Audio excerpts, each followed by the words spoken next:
Assalamualaikum warahmatullahi wabarakatuh. Hari ini kita akan teruskan mengolah data. Kali ini materi kita adalah uji prasyarat.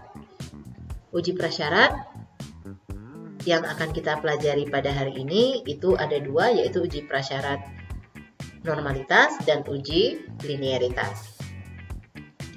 Ini adalah contoh dari modul yang sudah saya berikan.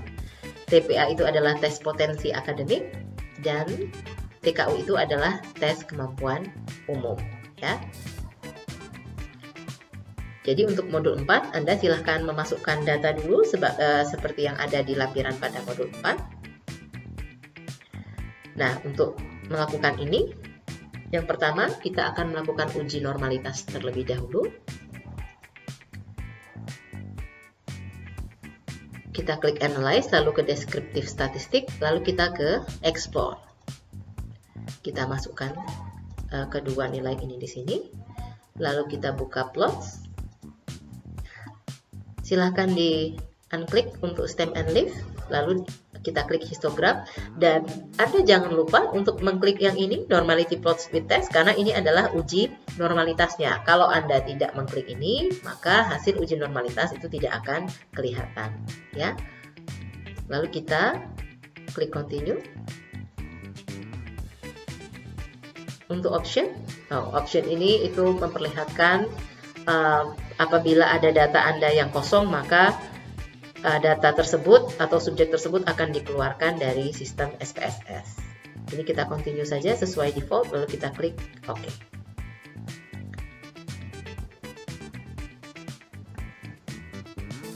Nah, dia akan keluar seperti ini. Kita lihat di case processing summary-nya ada 20 subjek. Lalu kalau dilihat di deskriptif, ingat seperti pada video saya terdahulu, untuk deskripsi data itu yang diambil adalah nilai rata-rata, lalu standar deviasi, lalu nilai minimum dan nilai maksimum. Itu sudah cukup. Ini adalah tabel uji normalitasnya, akan kita bahas nanti belakangan. Kita lihat dulu histogramnya seperti ini. Ini histogram dari tes potensi akademik. Seperti yang sudah kita pelajari dulu ya, untuk distribusi normal itu adalah apabila puncaknya itu berada di tengah-tengah distribusi. Kalau kita lihat secara kasar gitu, di data tes potensi akademik, puncak tertinggi itu berada di tengah-tengah, ya, puncak histogramnya. Jadi kita bisa katakan bahwa kemungkinan tes potensi akademik ini itu distribusi datanya adalah mengikuti sebaran data yang normal. Lalu berdasarkan ini normal QQ plot test, Anda lihat bulatan-bulatan kecil ini adalah data yang kita punya, ya.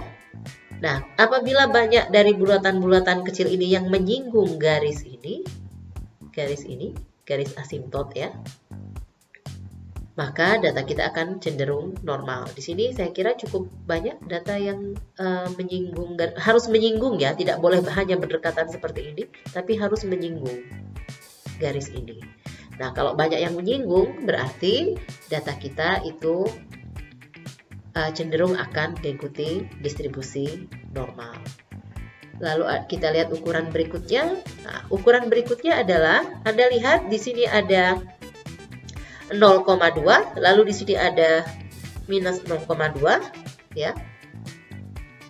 Kalau data kita itu berada di antara sebagian besar atau semua data kita itu berada di antara minus 0,2 dan 0,2.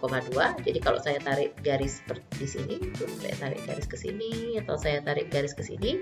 Jadi sebagian besar data kita itu berada di range antara minus 0,2 sampai 0,2. Nah, ini menunjukkan bahwa data kita itu cenderung merupakan data yang mengikuti distribusi normal, ya. Nah, lalu berikutnya ini adalah box plot. Di box plot ini ada kotak seperti ini, lalu ada garis yang membagi antara bagian atas dengan bagian bawah. Kalau dia cenderung sama antara atas dan bawah, maka kita bisa mengatakan bahwa distribusi data kita itu mengikuti sebaran data yang normal. Tapi kalau misalnya dia perbedaannya cukup jauh, agak jomplang begitu ya. Jadi misalnya garis ini itu ada di bawah sini misalnya, maka itu kita bisa simpulkan bahwa data kita itu tidak mengikuti sebaran data yang normal. Begitu juga dengan tes kemampuan umum, sama seperti tadi, di antara 0,2 dan minus 0,2, ini juga atas dan bawah itu relatif sama ya. Nah, yang perlu Anda perhatikan, gambar-gambar ini itu adalah data pendukung dari hasil uji normalitas yang sudah kita lakukan. Tapi, sebagai dasar pengambilan kesimpulan, kita harus melihat tabel yang ada di atas tabel ini. Ya.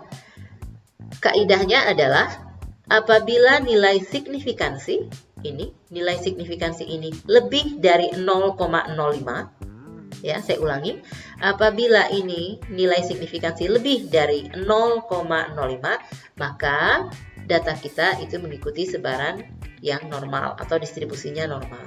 Anda lihat di sini adalah 0,200, berarti dia lebih besar dari 0,05, sehingga kita bisa mengatakan bahwa sebaran tes potensi akademik itu mengikuti sebaran data yang normal.